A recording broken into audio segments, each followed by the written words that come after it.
Hello friends, welcome back to my class. So ये हमारी third class है journal chapter पे। अभी तक हमने क्या क्या रीड किया वो देखते हैं। हमने जर्नल की डेफिनेशन पढ़ी, इसकी कुछ टर्मिनोलॉजी पढ़ी, जैसे कि ट्रांजैक्शंस क्या होता है, क्रोनोलॉजिकल ऑर्डर क्या होता है, rule of debit and credit क्या होता है, पढ़ा हमने। और हमने जो डेबिट क्रेडिट का रूल पढ़ा वो हमने ट्रेडिशनल क्लासिफिकेशन के हिसाब से पढ़ा, जिसमें पर्सनल, रियल, नॉमिनल अकाउंट हमने खोले थे और उनके अपने अपने रूल थे। जैसे कि पर्सनल का रूल था रिसीवर डेबिट होगा, गिवर क्रेडिट होगा, रियल में बिजनेस में जो आएगा वो डेबिट होगा, जो जाएगा वो क्रेडिट होगा। और नॉमिनल में क्या था कि एक्सपेंसेस लॉसेस डेबिट होंगे और इनकम और गेन्स क्रेडिट होंगे। ये सब हमने पढ़ा था, ठीक है। और इसके ऊपर हमने एक क्वेश्चन भी करा था, दिस वन, ये वाला।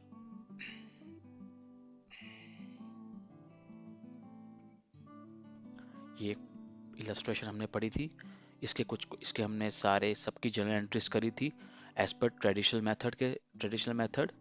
ठीक है, मैंने समझाया था कि हर ट्रांजैक्शन के दो एस्पेक्ट्स होते हैं, एक डेबिट जाएगा एक क्रेडिट जाएगा, कौन सा पर्सनल है कौन सा नॉमिनल है कौन सा रियल है, सब समझाया था।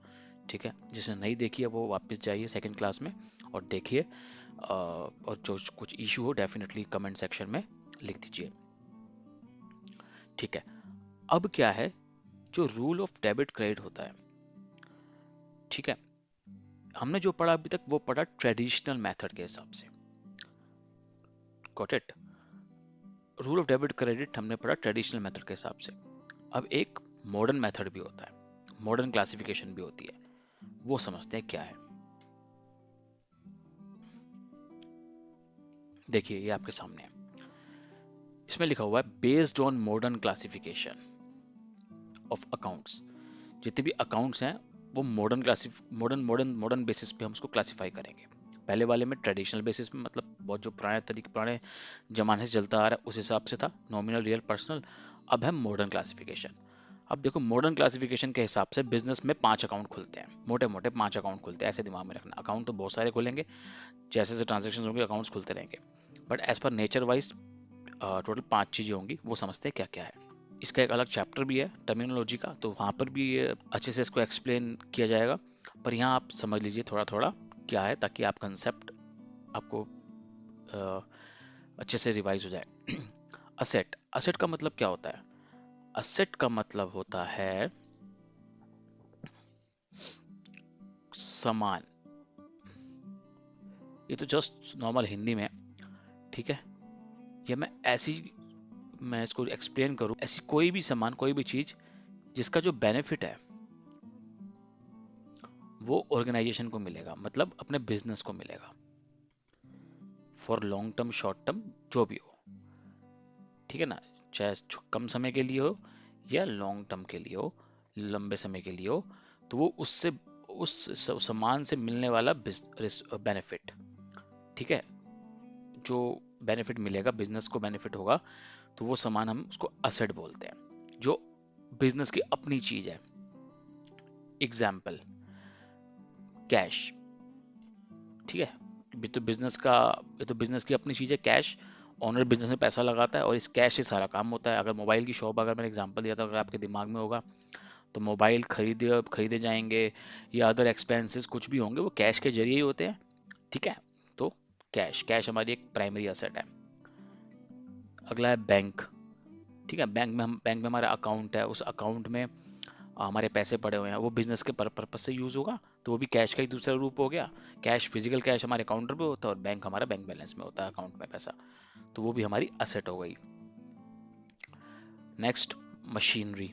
बिजनेस, मोबाइल शॉप है, मोबाइल शॉप में सपोज करो उसने एसी लगा रखा है, ठीक है, टेबल फर्नीचर वगैरह लगा रखा है, कुछ भी लगा रखी है, तो मशीनरी हो गया, फर्नीचर हो गया, ठीक है। तो ये सब भी क्या हो गया, हमारी असेट हो गई, ठीक। स्टॉक, स्टॉक एक वर्ड है जिसका मतलब होता है गुड्स। अगर मोबाइल शॉप है, उसका काम क्या है, मोबाइल खरीदना और बेचना, ठीक है, जो रेगुलर बेस पे खरीदा और बेचा जाता है। तो जो सामान उसके पास रहता है अवेलेबल, फॉर एग्जांपल आज 100 मोबाइल मोबाइल पीस परचेज किए और 80 बेच दिए, तो कितना बचा हुआ है, 20। तो आज दिन के एंड में मेरा स्टॉक कितना है, 20, तो वो भी हमारी क्या है, असेट है, ठीक है। तो ये इस तरीके से असेट हो गई। तो असेट का दोबारा डिफाइन कर देता हूँ। असेट कोई भी ऐसे सामान, कोई भी ऐसा रिसोर्सेज जिससे हम मिलने वाला बेनिफिट किसको मिलता है, बिजनेस को मिलता है शॉर्ट टर्म या लॉन्ग टर्म के लिए, जिसमें एग्जांपल आपके सामने दे रखे हैं, cash, bank, machinery, table, furniture, AC, stock, etcetera. अब जैसे जैसे क्वेश्चंस करेंगे आपके सामने एग्जांपल्स आते रहेंगे। दूसरी चीज होती है बिजनेस के अंदर लायबिलिटी। ठीक है, लायबिलिटी मतलब देनदारी, ऑब्लिगेशन। ठीक है, मतलब बिजनेस सपोज करो लोन लेता है ना, फ्रॉम बैंक। तो ये क्या है, बिजनेस की लायबिलिटी है। भैया बैंक से लोन ले रखा है बिजनेस चलाने के लिए, तो वो क्या है, लायबिलिटी है। क्रेडिटर्स समझाया था लास्ट क्लास में, क्रेडिटर्स क्या होते हैं, यानी कि सप्लायर्स, है ना, जिनसे हम उधार में पैसा उधार में हम सामान लेते हैं, जिससे हम उधार में सामान लेते हैं, आज में ले लिया और बाद में कभी देंगे। ये हो गया एग्जाम्पल। अगला है आउटस्टैंडिंग एक्सपेंसेस। ठीक है ना, आउटस्टैंडिंग मतलब बकाया। बकाया मतलब जो भी देना है, कोई खर्चा ऐसा जो बकाया है, जो देना है। फॉर एग्जाम्पल सैलरी, सैलरी तो हमारा खर्चा है, पर अगर ये बकाया है तो इसको बोलते हैं आउटस्टैंडिंग सैलरी। ठीक है जी, क्या बोलते हैं इसको, आउटस्टैंडिंग सैलरी। तो ये भी हमारी क्या है, लायबिलिटी है, देनदारी है। ठीक है, इसी तरीके से आउटस्टैंडिंग रेंट, ये भी हमारी क्या है, लायबिलिटी है। दोबारा समझा देता हूँ। फॉर एग्जाम्पल एक महीना जनवरी का महीना है, जनवरी के महीने में 10 एम्प्लॉय काम किए, उन सबकी सैलरी मिलाकर हुई 1 लाख रुपए। अब 31 तारीख को मुझे उन सबको सैलरी बांटनी है, पर मेरे पास पैसे नहीं है, तो वो मेरी क्या है, लायबिलिटी है, कि मुझे अब देना है, ड्यू हो चुका है, अब मुझे पैसा देना है। तो उसको बोलते हैं आउटस्टैंडिंग सैलरी। या कोई भी खर्चा हो जो देना है, outstanding rent, outstanding electricity bill, outstanding कुछ भी हो सकता है। तो आउटस्टैंडिंग जब भी लिखा है तो वो देनदारी है, लायबिलिटी है। गॉट इट, फंडा क्लियर। तीसरी चीज होती है कैपिटल। कैपिटल का मतलब होता है पूंजी। पूंजी मतलब जो ओनर खुद अपना पैसा लगाता है बिजनेस के अंदर। ठीक है ना, किसी भी तरीके से पैसा लगाता है, चाहे वो कैश के रूप में लगाए, एसेट के रूप में लगाए, इंट्रोड्यूस इन द बिजनेस। ठीक है ना, जो बिजनेस में वो लगाता है बिजनेस को चलाने के लिए, तो वो हमारी कैपिटल है। ठीक, अगला है रिवेन्यू। रिवेन्यू मतलब कमाई। सिंपल वर्ड्स में समझा रहा हूँ एकदम। जैसे मोबाइल की शॉप है, अगर डेली की वो 100 मोबाइल बेचता है तो वो उसकी कमाई है। ठीक है, जैसे सेल ऑफ मोबाइल्स एक्सेट्रा, है ना, किसी भी चीज़ की शॉप हो, बस मोबाइल की तो मोबाइल हो गया, शूज़ की है तो शूज़ हो गया, व्हाटएवर। पांचवा है एक्सपेंसेस। एक्सपेंसेस बोले तो खर्चा। ठीक है, ये मैंने लास्ट क्लास में भी बताया था, जो नॉमिनल में आ रहा था, राइट। कोई भी बिजनेस का डे टू डे खर्चा हो गया, जैसे कि सैलरी हो गया, हम सैलरी देते हैं, रेंट हो गया, ठीक है, परचेज ऑफ गुड्स हो गया, क्योंकि ये हम रेगुलर बेस पे करते हैं। ठीक है, तो ये इस तरीके से खर्चा हो गया। ठीक है, इंटरेस्ट हो गया, कुछ भी हो गया। तो इस तरीके से ये 5 चीजें हैं मॉडर्न क्लासिफिकेशन के हिसाब से। बिजनेस में ये 5 अकाउंट खुलते हैं, मोटे मोटे, असेट यानी कि सामान, लायबिलिटी यानी कि देनदारी, कैपिटल यानी कि पूंजी, रिवेन्यू मतलब कमाई, एक्सपेंस मतलब खर्चा। फंडा क्लियर है। अब मॉडर्न क्लासिफिकेशन के हिसाब से मैं 5 अकाउंट खोल लिए। ठीक है, तो जो जर्नल एंट्री होगी, जो जर्नल बुक में जो एंट्री करेंगे, अब वो इसके हिसाब से करेंगे। पहले किसके हिसाब से करे थे, ट्रेडिशनल मेथड के हिसाब से, जहाँ पे हम एंट्री करने के बाद, एंट्री ट्रांजेक्शन देखने के बाद हम क्लासीफाई कर रहे थे कि कौन सा नॉमिनल है, कौन सा पर्सनल है, उस हिसाब से डेबिट क्रेडिट होगा। पर अब हम क्या करेंगे, अब हम ट्रांजेक्शन के हिसाब से 5 अकाउंट में से देखेंगे कौन सा अकाउंट कौन सा है और उसका रूल होगा। अब इसका रूल क्या है वो देखते हैं। ये बोल रहा है असेट का रूल क्या है, असेट अकाउंट का, कि कोई भी अगर ट्रांजेक्शन के अंदर कोई भी असेट आएगी, तो अगर वो बढ़ती है तो वो डेबिट होगी, और घटती है तो क्रेडिट होगी। ठीक है, अभी जैसे रूल देखो समझो, जब एंट्रीज करेंगे तब आपको और क्लियर होता जाएगा।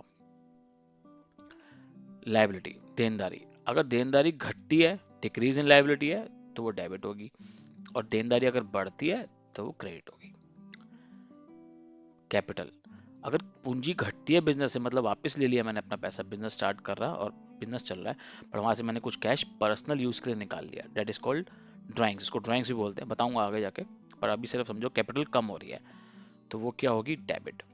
और अगर बढ़ रही है, मैंने और पैसा डाल दिया बिजनेस में, तो बिजनेस के लिए और पैसा आ गया, कैपिटल बढ़ गई, तो वो क्रेडिट होगी। रिवेन्यू अभी बताया, रिवेन्यू अगर रिवेन्यू घट जाएगी तो वो डेबिट होगी, और रिवेन्यू बढ़ेगी तो क्रेडिट होगी।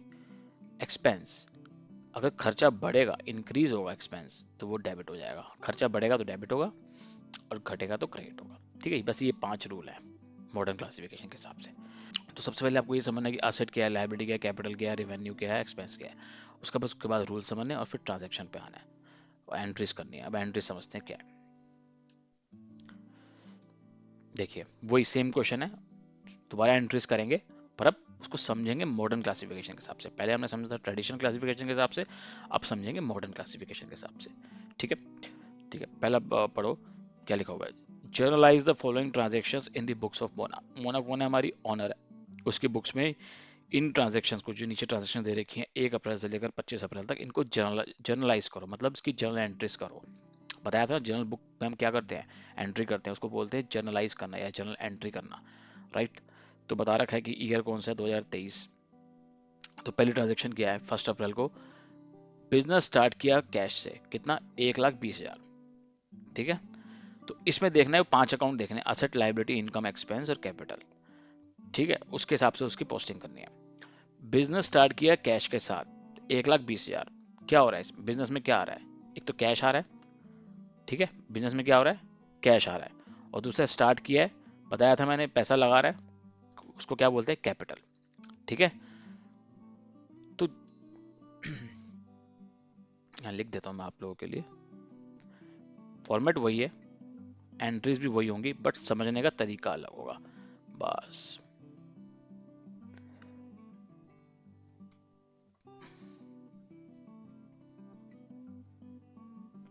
ठीक है, नेचर। अप्रैल 1 में क्या एंट्री हो रही है, बिजनेस स्टार्ट किया विद कैश। अब बिजनेस में क्या आ रहा है, कैश, और अभी भी समझाया कैश क्या है, हमारी असेट। ठीक है, और इसका रूल क्या है, जब बिजनेस के अंदर असेट बढ़ेगी, यानी कि इंक्रीज इन असेट होगा, तो वो डेबिट हो जाएगा, और अगर घटती है एसेट तो वो क्रेडिट हो जाएगी। ये रूल समझ गए, असेट बढ़ेगी तो डेबिट, असेट घटेगी तो क्रेडिट। अब बिजनेस के अंदर कैश आ रहा है तो कैश असेट है, बढ़ रहा है ना, कि बिजनेस के लिए तो कैश आ रहा है ना, तो कैश आ रहा है तो बढ़ रहा है, तो बढ़ेगा तो क्या होगा, इंक्रीज इन एसेट है तो क्या होगी, डेबिट। तो क्या होगा ये, डेबिट। वही एंट्री वही होगी, सब कुछ वही है, बस समझाने का तरीका अलग है। पहले हम इसको कर रहे थे ट्रेडिशनल बेसिस के हिसाब से, वो अंडरस्टैंडिंग लेके चल रहे थे कि नॉमिनल कौन सा होगा, रियल होगा, पर्सनल होगा, वो रूल लगेगा। पर अब रूल वही मतलब ट्रांजेक्शन एंट्री वैसी ही होगी, बट हम नेचर अलग तरीके से समझ रहे हैं, मॉडर्न तरीके से वो है। अब बताओ, बिजनेस के अंदर क्या आ रही है, कैपिटल। बिजनेस स्टार्ट किया है कैश के साथ, तो कैपिटल इंट्रोड्यूस हो रही है, और कैपिटल का रूल क्या था बताओ जी, पूंजी का रूल क्या है, अगर डिक्रीज होती है कैपिटल तो वो होगी डेबिट, और अगर इंक्रीज होती है तो क्रेडिट। तो अब यहाँ पे कैपिटल क्या हो रही है, बिजनेस के लिए कैपिटल बढ़ रही है, घट रही है। ओनर बिजनेस का पैसा लगा रहा है बिजनेस के अंदर, तो बिजनेस की कैपिटल बढ़ गई ना, तो कैपिटल बढ़ेगी तो वो हो जाएगी क्रेडिट।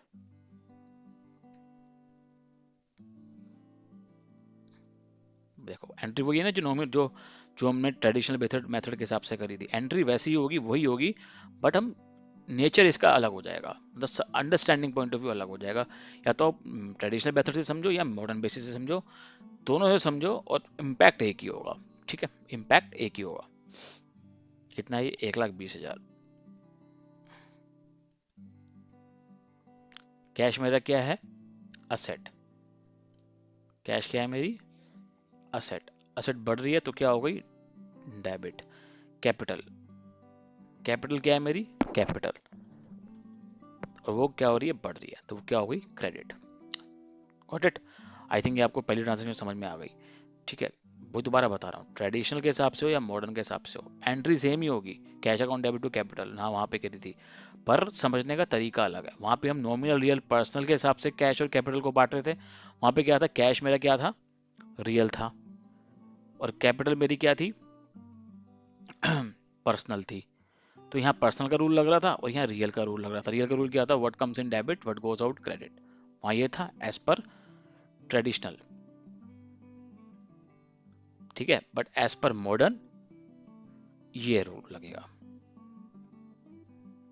बस यही समझना है बस आपको, ठीक है। तो ट्रेडिशनल को देखना है तो आप एक और ट्रेडिशनल की वीडियो देखिएगा दूसरी वाली, और अब मॉडर्न को देख रहे हैं तो मॉडर्न ये वाली वीडियो पे फोकस कीजिए। फिर आप दोनों को देखिए एक बार दोबारा से, फिर अपनी तरफ से क्वेश्चन कीजिए, फिर आपकी अंडरस्टैंडिंग बिल्ड होगी धीरे धीरे, ठीक है। आई थिंक आपको समझ में आ गया होगा।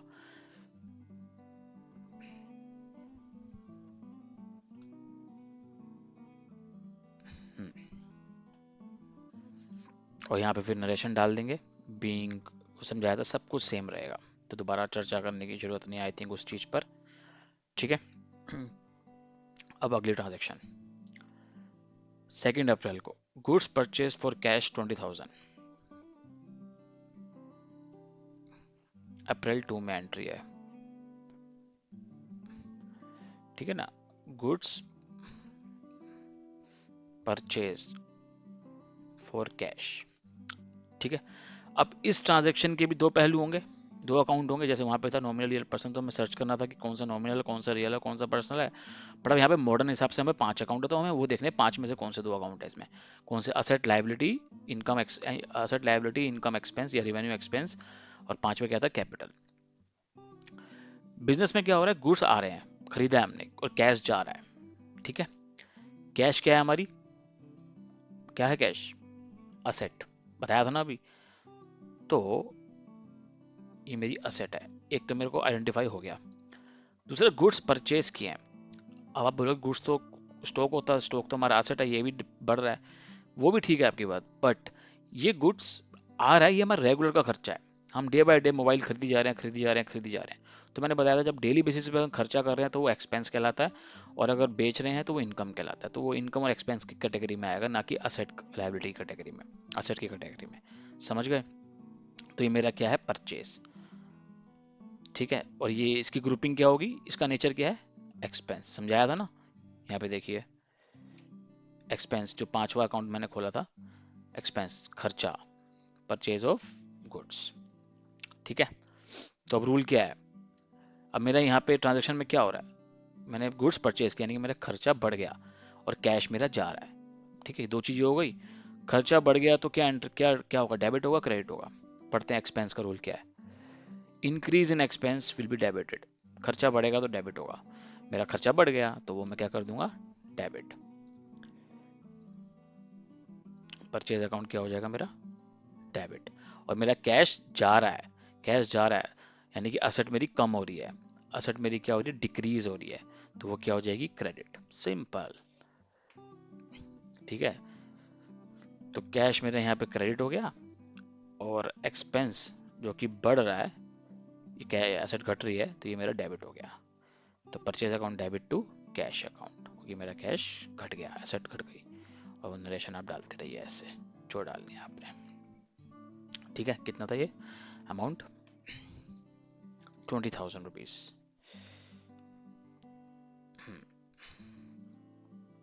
ठीक है, सब कुछ वही है, बस समझना है बस हमें कि ट्रेडिशनल मेथड पे क्या था, ट्रेडिशनल मेथड से कैसे समझते हैं और मॉडर्न मेथड से कैसे समझते हैं, एंट्री सेम रहनी है, बस ये समझना आप, ठीक है। अगली transaction April 3rd, goods purchase from Anuj on credit 17,000 rupees.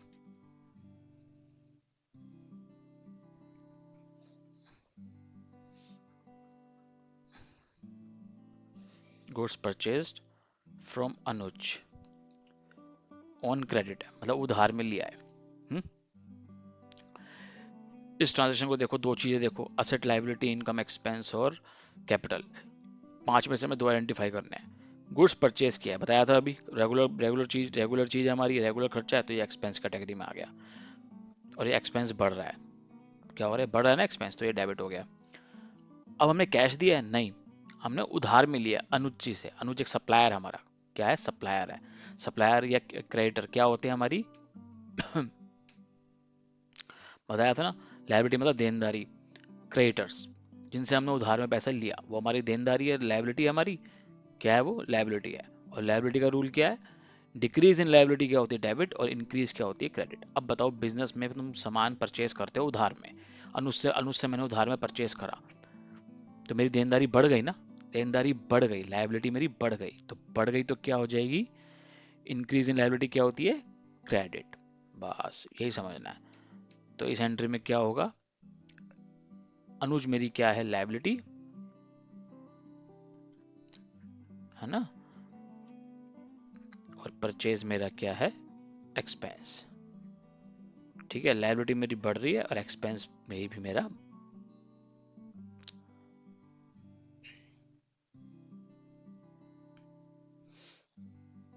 Expense भी मेरा क्या हो रहा है, बढ़ रहा है।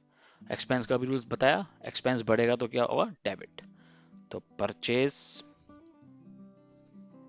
मेरा हो गया डेबिट, और लायबिलिटी भी बढ़ती है तो वो भी क्या होती है, वो क्या होती है, क्रेडिट। तो अनुज नाम का अकाउंट खोलेंगे, बताया था लास्ट क्लास में। ठीक है, और अकाउंट का जो ये सिंबल है ये हम यहाँ यूज़ नहीं करेंगे, शॉर्ट फॉर्म जो है, नाम के आगे नहीं यूज़ करते। और कितना है ये, 17,000, 17,000, simple. Any problem, I think there shouldn't be any problem, है तो बता देना आप, ठीक है। तो ये भी एंट्री हो गई, मज़ा आ रहा है समझने में अब। ठीक है, अब नेक्स्ट देखते हैं। 4 अप्रैल को क्या एंट्री होगी, sale of goods to Maya on credit 8,000 पे। कौन सी डेट पे है ये, 4 अप्रैल।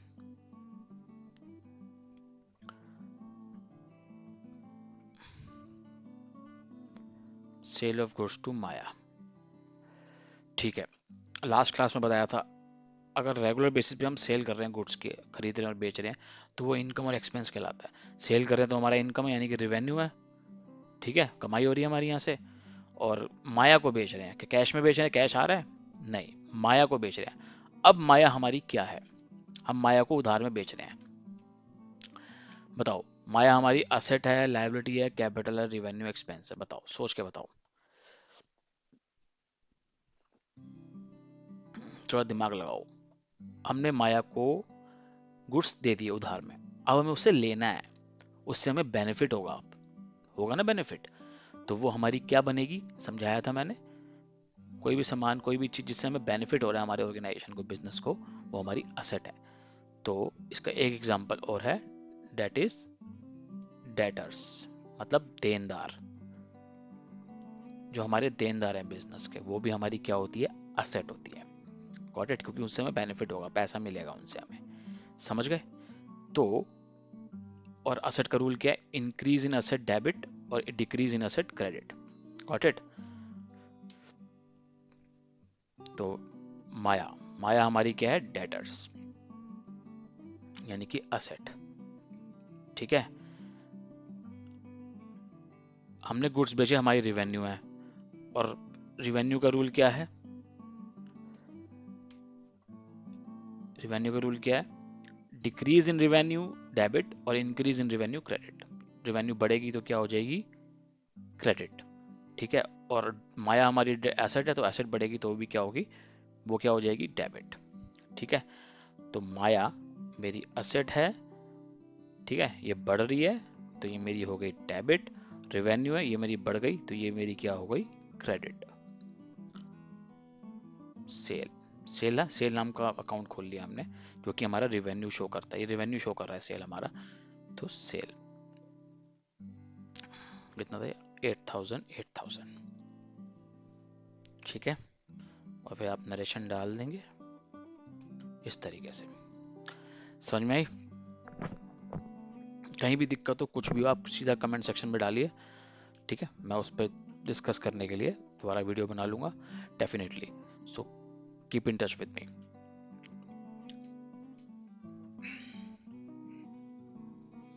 नेक्स्ट एंट्री देखते हैं, 6 अप्रैल को, गुड्स रिटर्न टू अनुज 10,000।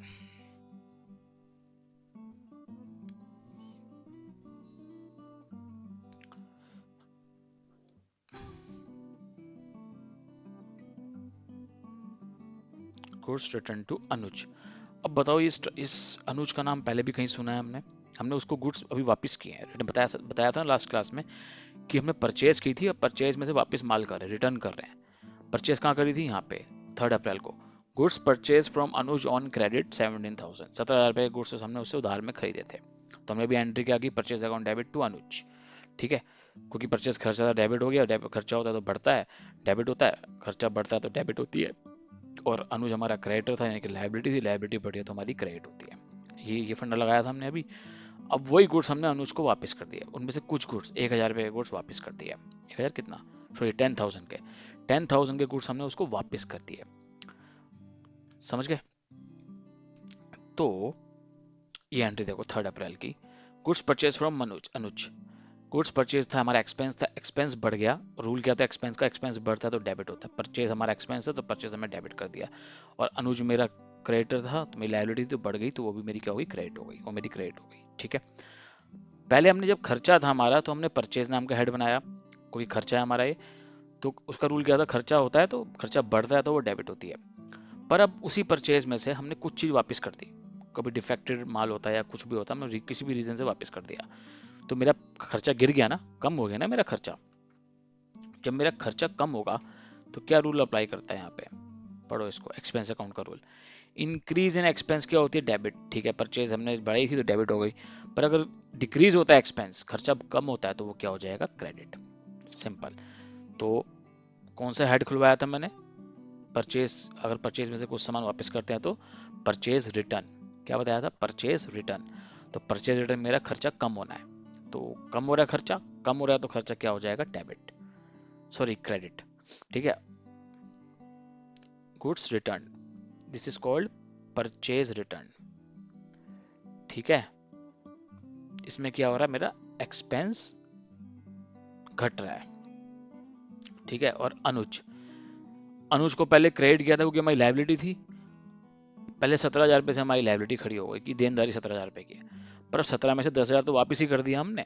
क्या हमारी देनदारी घट नहीं गई? अब घट गई ना मेरी देनदारी। पहले मैंने इसे 17,000 रुपये का गुड्स खरीदा, तो मेरी लाइबिलिटी बढ़ गई 17,000 से, तो मैंने उसको अनुज को क्रेडिट कर दिया था। Purchase account debit to Anuj, Anuj credit हो गया क्योंकि लाइबिलिटी बढ़ गई थी। पर अब इसको माल वापस कर दिया तो मेरी देनदारी कम हो गई। कितना? 10,000 वापस कर दिया इसको, तो अब से नेट मेरी 7,000 की बची और मेरी 10,000 की कम हो गई। जब लायबिलिटी घटती है तो क्या रूल होता है? जब लायबिलिटी घटती है, डिक्रीज इन लायबिलिटी होती है, वो होती है डेबिट। समझ में आई? तो यहाँ पे क्या हो रहा है? ये डिक्रीज इन लायबिलिटी, तो क्या हो जाएगा? डेबिट। रूल क्या है? डेबिट। तो अनुज मेरा डेबिट हो गया, और मेरा खर्चा कम हो रहा है तो वो भी डेबिट होगा, एक्सपेंस कम होता है तो वो भी डेबिट होता है। और किस नाम का एक्सपेंस हमने हेड बनाया था? Purchase return. ठीक है, ये हमारी एंट्री होगी। और जो भी आपको नरेशन डालनी है वो डाल सकते हो। कितने रुपए की थी ये? 10,000 रुपीज की थी। फंडा समझ में आ रहा है? शुरुआत में डेफिनेटली दिक्कत आएगी समझने में कि भैया मॉडर्न में ऐसा था, ट्रेडिशनल में ऐसा था, एंट्री सेम होगी बट समझने का तरीका अलग है। वहां पे हमने चीजों को तीन तीन रूप में बांटा था, नॉमिनल, रियल, पर्सनल। हमने नॉमिनल, रियल, पर्सनल के रूल लगाए थे। यहाँ पे क्या हो रहा है? एंट्री सेम हो रही है, अकाउंट भी सेम ही खोल रहे हैं हम। ठीक है, पर हमने नेचर बदल दिया। मॉडर्न में नेचर के हिसाब से हमें बिजनेस को 5 अकाउंट में ट्रांसफर कर दिया। मतलब मान लिया कि 5 अकाउंट होते हैं, असेट, लायबिलिटी, इनकम, एक्सपेंस और कैपिटल। तो हम अब हमें ट्रांजैक्शन में देखना है कि कौन सा हमारा लायबिलिटी और कौन सा हमारा एक्सपेंस है, कौन सा रेवेन्यू है, कौन सा हमारा असेट है, कौन सा हमारी कैपिटल है। और उनके अलग अलग रूल हैं, वो लगाने हैं यहाँ पे। सिंपल फंड है, कुछ मुश्किल नहीं है। ठीक है, प्रैक्टिस करते रहोगे समझ में आ जाएगा, कोई दिक्कत की बात नहीं है। अगला क्या है? 8 अप्रैल को, पहला था 6 अप्रैल को ना, तो यहाँ 6 का था। देखो सब कुछ क्रोनोलॉजिकली चल रहा है, टाइम सीक्वेंस के हिसाब से चल रहा है। बताया था ना क्रोनोलॉजिकली रिकॉर्डिंग होती है, वही है। अब क्या है? अप्रैल 8 को गुड्स रिटर्न बाय माया 1000। ठीक है,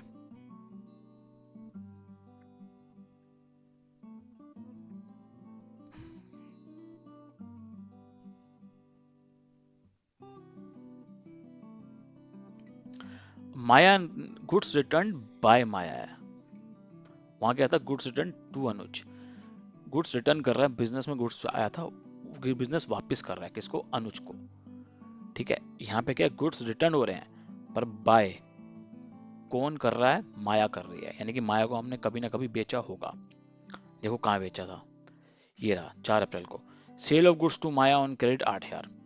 ठीक है, इसकी क्या एंट्री थी, ये देखो, sale of goods to Maya 8,000 पे, माया डेबिट किया था, सेल क्रेडिट किया था। क्यों? क्योंकि माया मेरी एसेट थी, देनदार थी, मेरी बढ़ गई, क्योंकि मुझे इससे बेनिफिट होना है तो बढ़ गया, एसेट हो गई, बढ़ गया तो डेबिट हो गई।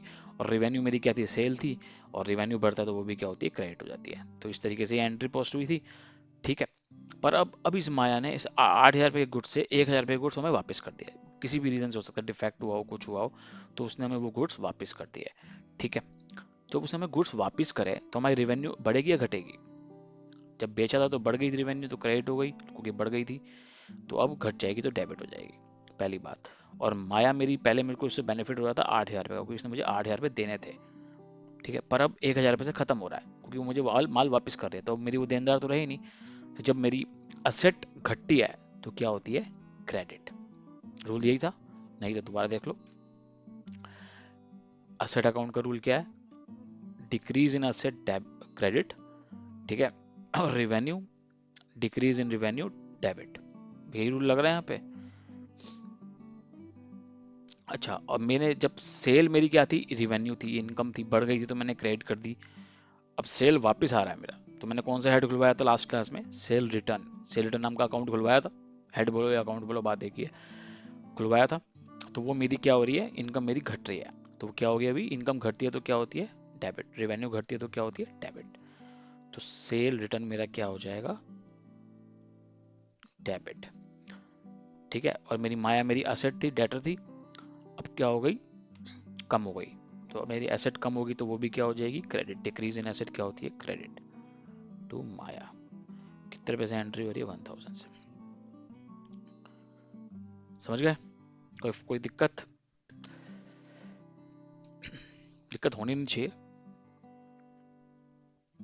अब है अप्रैल 10, commission received in cash 2,500। Commission मेरी क्या हो गई, सॉरी, कमीशन रिसीव्ड है कैश, कैश आ रहा है। कमीशन मुझे कहीं से मिली, मैंने किसी का काम किया, उसने मुझे कमीशन दी। ठीक है, दलाली दी उसने मेरे को, तो मेरे पास कैश आ रहा है। और कैश क्या है, असेट। और कैश बढ़ रही है घट रही है, इस केस में बढ़ रही है, तो क्या होगी, डेबिट होगी क्रेडिट होगी, डेबिट होगी। असेट बढ़ती है तो डेबिट होगी। ठीक है, तो मेरी कैश क्या हो जाएगी यहाँ पे, डेबिट। किस वे में आ रही है, कमीशन के रूप में। कमीशन मेरी क्या है, बताया था लास्ट क्लास में भी, इनकम या रिवेन्यू, कुछ भी समझ लो। और इसका रूल क्या है, जब इनकम या रिवेन्यू बढ़ता है तो क्या होती है, बढ़ रही है, तो ये क्या होगी, क्रेडिट। हमने कमीशन नाम का ही अकाउंट खोल लिया इनकम का, तो ये मेरी क्या हो गई, क्रेडिट। ठीक है, कितना था, 2,500, 2,500। ठीक है, फिर नरेशन डाल के इसे खत्म करना है एंट्री। अगला, अप्रैल 11, मशीनरी परचेज इन कैश 6,500।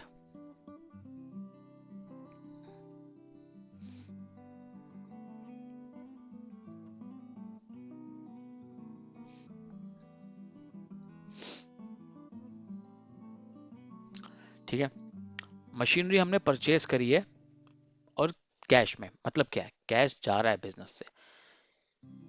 ठीक है ना, कैश कम हो रहा है, ये हमारी क्या है, असेट। असेट मेरी कम हो रही है, तो ये डेबिट होगी क्रेडिट होगी, दिमाग लगाओ। असेट बढ़ती है तो डेबिट, और असेट घटती है तो क्रेडिट, तो मेरी क्रेडिट होगी। अब आ क्या रहा है, मशीनरी।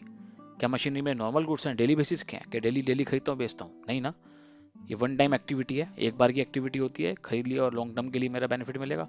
तो ये मेरी फिक्स असेट है, बताया था लास्ट क्लास में। ठीक है, तो खैर इसको अभी असेट समझो।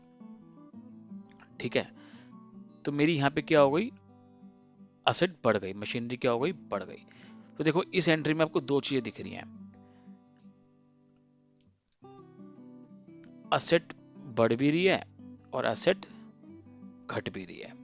तो सिर्फ असेट अकाउंट का ही रूल लगेगा यहाँ पे। मेरी मशीनरी आ रही है, बिजनेस के अंदर मशीनरी आ रही है, यानी कि असेट बढ़ रही है, और मेरा कैश जा रहा है, तो मेरा क्या होगा, एसेट घट रहा है। तो रूल वही लगेगा, असेट बढ़ता है तो डेबिट, असेट घटती है तो क्रेडिट। तो मशीनरी मेरी बढ़ गई, मतलब असेट मेरी बढ़ गई, मशीनरी आ रही है तो डेबिट, और कैश मेरा जा रहा है तो इसका मतलब मेरी असेट कम हो रही है तो वो हो गई क्रेडिट। सिंपल। 6500। ठीक है, नरेशन डाल के इसे खत्म करना नीचे।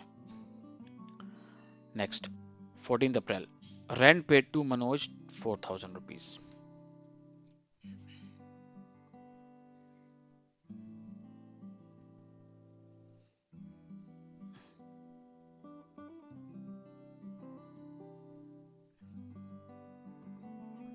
कितना है जी? Rent paid to Manoj 4000। ठीक है, अब बताओ, रेंट किया जा रहा है, रेंट किसको दिया जा रहा है? मनोज को। हमने किराया, अपनी दुकान का किराया दे रहे हैं मनोज जी को। बट क्या हम बुक्स में मनोज का नाम यूज करेंगे? याद करो सेकंड क्लास, मैंने कहा इस ट्रांजेक्शन को देखो, यहाँ लिखा हुआ रेंट पेड। पेड मतलब दे दिया, यानी कि कैश चला गया। पेड मतलब दे दिया, कैश चला गया। तो ये पेड वर्ड ही शो कर रहा है, कैश मेरा गया, खत्म, टाटा बाय बाय। तो जब कैश जाता है तो यानी कि असेट मेरी क्या हो रही है? कम हो रही है, और एसेट कम होगी तो क्या हो जाएगी? क्रेडिट। ठीक है ना। अब डेबिट क्या होगा? रेंट मेरा क्या है? खर्चा। खर्चा है ना, डेली बेसिस का खर्चा, हर महीने का खर्चा है। और खर्चा बढ़ता है तो क्या होता है? रूल क्या है? डेबिट। तो मेरा रेंट नाम का अकाउंट खोला हुआ है मैंने खर्चे का, रेंट अकाउंट डेबिट, और कैश अकाउंट क्रेडिट। जो भी अमाउंट है इसकी 4000 4000।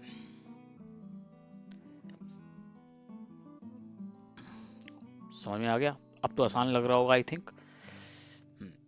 चलो नेक्स्ट 17 अप्रैल, कैश सेल्स 5000। अप्रैल 17, कैश सेल्स। लास्ट क्लास में बताया था, जब कुछ नहीं दे रखा, कैश सेल्स लिखा हुआ है, इसका मतलब ये गुड्स की सेल्स है। किसकी सेल्स है? गुड्स की, जो हम नॉर्मल बेसिस पे रोज खरीदते बेचते हैं। मोबाइल की शॉप का एग्जांपल दिया था, तो मोबाइल आ रहे हैं जा रहे हैं वही है। तो जब सेल हो रही है तो हमारी क्या है? इनकम है, बताया था। तो सेल हमारी इनकम है, यानी कि रिवेन्यू है या इनकम है, कुछ भी बोल लो, और ये हमारी बढ़ रही है। बढ़ेगी तो क्या होगी? क्रेडिट। बताया था, रूल यही है रिवेन्यू का। और बेच के क्या आ रहा है हमारे पास? कैश। कैश हमारी क्या है? असेट। और एसेट हमारी क्या हो रही है? बढ़ रही है। तो बढ़ेगी तो क्या होगी? डेबिट। तो entry cash account debit to sale account. Simple. 5000। Got it?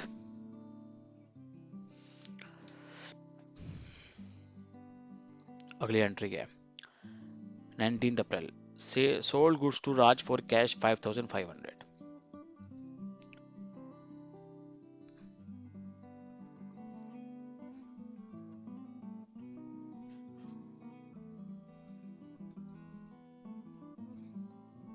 For cash है। अब देखो सिंपल सी ट्रांजैक्शन है, हमने गुड्स बेच दी है। गुड्स बेचे किसमें? कैश में। कैश आ रहा है तो हमें राज को अपनी बुक्स में अकाउंट खोलने की जरूरत है, राज नाम का। अगर उधार में खरीदते बेचते तो हम लिखते हैं, अदरवाइज जरूरत नहीं है। तो हमारा सीधा कैश आ रहा है और मेरे गुड्स जा रहे हैं, बस हमें ये दो चीजों पर फोकस करना है। कैश मेरी क्या है? असेट। और क्या हो रही है? बढ़ रही है, तो ये मेरी क्या हो जाएगी? डेबिट। गुड्स जा रहे हैं यानी कि सेल हो रही है, रेगुलर बेस का काम है। और सेल मेरी क्या है? Income, revenue. और ये मेरी क्या हो रही है? बढ़ रही है। जब रिवेन्यू बढ़ता है तो क्या होती है? क्रेडिट। और एसेट बढ़ती है तो डेबिट। तो एसेट क्या है मेरी? कैश। तो कैश मेरी क्या हो गई जी? डेबिट। और मेरी इनकम बढ़ गई यानी कि रिवेन्यू बढ़ गई, तो मेरी क्या हो गई? Credit. Got it? How much? 5500। That's it. बस समझना है, और कुछ मुश्किल नहीं है इसके अंदर। Next April 20, cash receive from Maya on account 6000। अप्रैल 20,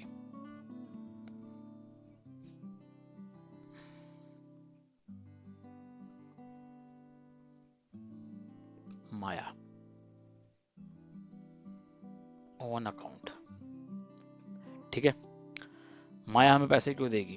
पागल वागल तो है नहीं वो हमने कोई ट्रांजेक्शन करी होगी उसके साथ, हमने उसको कुछ बेचा होगा। तो हमने यहाँ पे देखो 4 अप्रैल को sale of goods to Maya on credit 8,000, हमने उसको गुड्स बेचे थे उधार में 8,000 में, याद आया?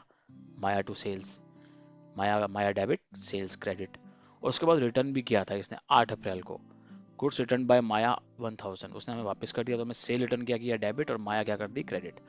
तो माया को जो हमने 8,000 का सामान दिया था उसमें से 1,000 उसने वापस कर दिया, कितना बचा, 7,000 बचा। ठीक है। और उसने अब कितना दिया 20 अप्रैल को, कैश रिसीव फ्रॉम माया 6,000, उसने हमें 6,000 रुपये दे दिए ऑन अकाउंट, मतलब दे दिए। ठीक है। जो उसका बैलेंस था उसमें से उसने हमें 6,000 दे दिए, बाकी का आउटस्टैंडिंग है, बकाया है। तो अभी 1,000 रुपये उसने पे करना है, to be paid, to be paid मतलब पे करना है, उसने हमें पे करना है, मतलब हमें रिसीव करना है। तो उसने हमें 6,000 दे दिया। ठीक। तो माया हमारी एसेट थी, डेबिट थी, 6,000 से खड़ी हुई, 6,000 से हमारी देनदारी थी, डेबिट किया था हमने इसको। अब हमें 1,000 रुपये दे रही है, सॉरी अब हमें 6,000 दे रही है। ठीक है। अब हमें 6,000 दे रही है, तो मेरी असेट कम हो गई, क्योंकि पहले मेरी असेट थी माया, यहाँ देखिए, यहाँ देखिए, सेल ऑफ गुड्स टू माया, माया मेरे क्या थे, डेटर थी, मेरी असेट थी, और बढ़ गई, असेट बढ़ती है तो वो होती है डेबिट, है ना। मेरी देनदार थी, मेरा बेनिफिट, मुझे इससे बेनिफिट मिलना था फ्यूचर में 8,000 रुपये का। ठीक है। तो मैंने इसको डेबिट किया था और मेरी इनकम क्रेडिट हो गई, क्योंकि रिवेन्यू बढ़ गई थी तो क्रेडिट हो गई। ठीक है। अब माया मुझे पैसे दे दिए, तो क्या मुझे फ्यूचर में इससे मिलना है 8, ये जो पैसे दे रही है, नहीं ना। तो ये असेट मेरी क्या हो गई, कम हो गई, मेरे डेटर क्या हो गए, कम हो गए। कम हो गए, एसेट कम होगी, तो क्या रूल होता है, एसेट कम होना क्रेडिट होता है। तो जब असेट कम होना क्रेडिट होता है तो हम माया को क्रेडिट कर देंगे, टू माया। ठीक है। और कैश रिसीव हो रहा है, एसेट बढ़ रहा है, तो क्या हो जाएगी, debit, cash account debit. How much, I think 6,000। Simple फंडा है, कोई दिक्कत होनी नहीं चाहिए।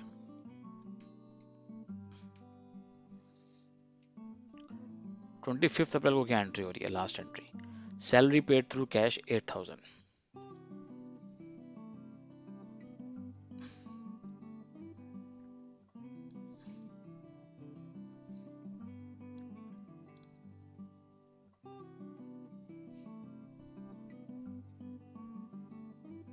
थ्रू कैश, सैलरी दे रहे हैं हम एम्प्लॉइज को, अपने वर्कर्स को सैलरी दे रहे हैं। कैश मेरा क्या हो रहा है, जा रहा है। ठीक है। तो मेरी असेट क्या हो रही है, कम हो रही है, तो क्या होगी, क्रेडिट, असेट कम होती है तो क्रेडिट होती है। ठीक है। मैं क्या दे रहा हूँ, मेरा खर्चा है, किस नाम का खर्चा है, सैलरी का। खर्चा बढ़ता है तो क्या होता है, डेबिट, यही रूल था। तो salary account debit, simple, narration डालना और कहानी खत्म। इस तरीके से ये एंट्रीज करनी थी, समझना था। एंट्रीज सेम रहेंगी, जो ट्रेडिशनल मेथड से चलो या मॉडर्न मेथड से चलो, सेम रहेंगी।